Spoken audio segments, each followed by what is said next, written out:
اب اگلی حدیث ہے 10165.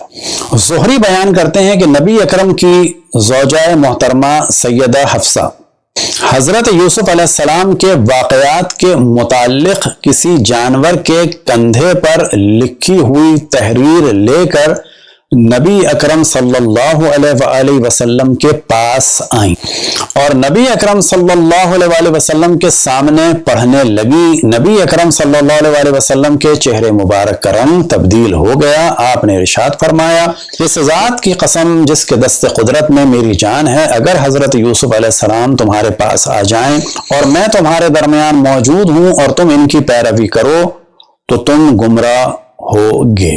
تو یہاں سے پتہ چلا کہ یہ سلسلہ بڑا پرانا تھا. اب یہ ڈسکشن ہے کہ اس کو واضح کر دیں کہ یہودیوں نے یہ لقب دیا ہے جناب عمر کو فاروق کا، اور اس بارے میں ہماری تفصیلی ڈسکشن ہے کہ صدیق اکبر اور فاروق در حقیقت لقب ہے مولا امیر المؤمنین علیہ السلام کا، کہ جو رسول اللہ صلی اللہ علیہ وسلم نے انہیں دیا ہے.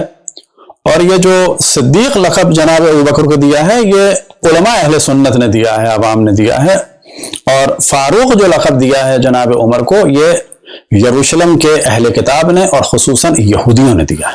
طبقات ابن سعد جلد نمبر 3 نفیس اکیڈمی کی آپ کے سامنے ہے اور صفحہ نمبر ہے 51 اور ہیڈنگ آپ کے سامنے ہے دربار نبوت سے فاروق کا لقب. صالح بن کیسان سے مروی ہے کہ ابن شہاب نے کہا کہ ہمیں معلوم ہوا ہے کہ اہل کتاب ہی سب سے پہلے شخص تھے جنہوں نے عمر کو فاروق کہا. مسلمانوں نے یہ لقب انہیں اہل کتاب کے قول سے اختیار کیا ہے. ہمیں یہ نہیں معلوم ہوا ہے کہ رسول اللہ صلی اللہ علیہ وسلم نے اس کا کچھ بھی ذکر کیا.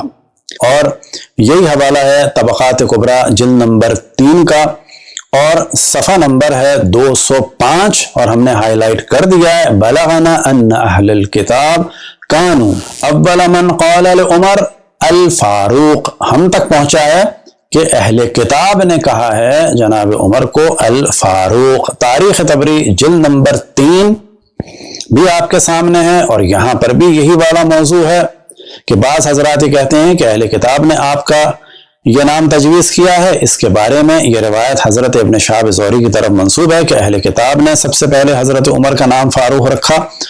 مسلمان ان کے اس لقب کو پسند کرنے لگے. رسول اللہ کی طرف سے ہمیں یہ روایت نہیں ملی.